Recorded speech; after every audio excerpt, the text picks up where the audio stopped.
3 minutes. Standard 7 pills. And drug him. Half hour later he falls asleep and I strangle him there in bed.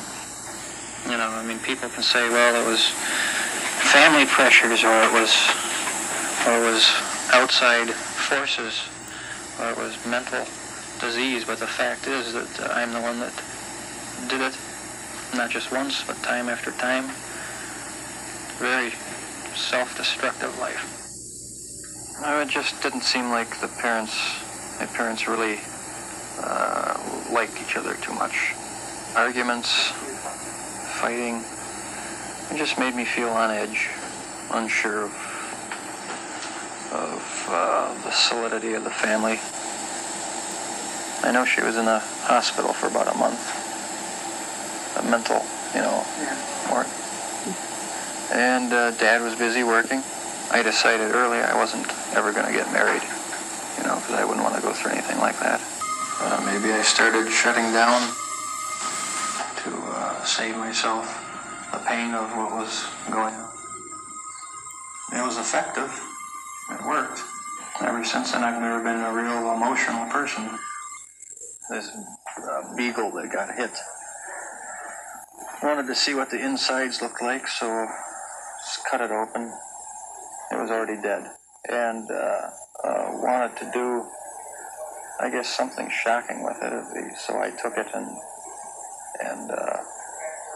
stuck it up on a pole in the neighbor's wooded area. So nothing's really been normal ever since then. Taints your whole life. I didn't think it would, but it does. It taints your whole life. And I thought that I'd just try to live as normally as possible and just bury it, the memory of it and everything. But things like that don't stay buried forever. But like a festering sore, it doesn't get better. It just gets worse until finally it ruptures.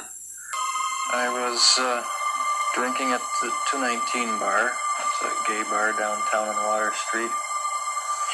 And it was closing time, and I saw this white Caucasian guy, probably 5'10" or 5'9", 130 pounds.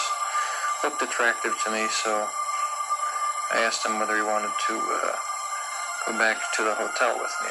I had a room at the Ambassador that night. And he said yes. His drink had the sleeping pills in it. About 7 pills.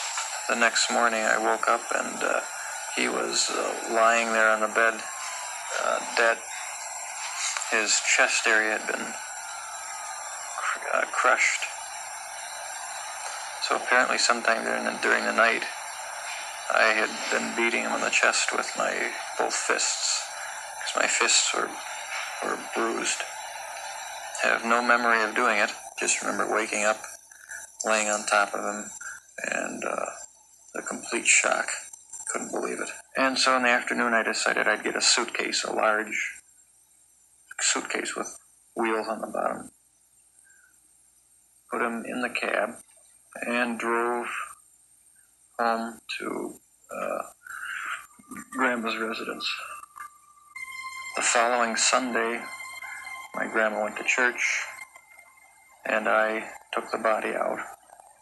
Using a sharp knife that I bought somewhere, I stripped the flesh off the bones, put it in 3 plastic hefty bags, and threw them out in the trash as well. Something broke through, and I started the long slide down even faster than before. Before it was just one, and then years went by, then this one, and then the next one happened in January of the following year. So about 2 months went by. And as I was on my way to the bars, I met this young man. Asked him if he wanted to make, I think, $50 to spend the night with me. And he said yes. And then it was getting towards daybreak. I knew my grandma would be waking up, and he still wanted him to stay with me, so I strangled him. And how far down do you think you penetrated with a drill bit? All the way to the brain. 2 or 3 inches? Yeah. And you went straight down? Right. was an incessant, never-ending desire to have someone at whatever cost, someone good-looking, really nice-looking. And it just filled my thoughts all day long. It doesn't provide any lasting satisfaction or enjoyment or fulfillment.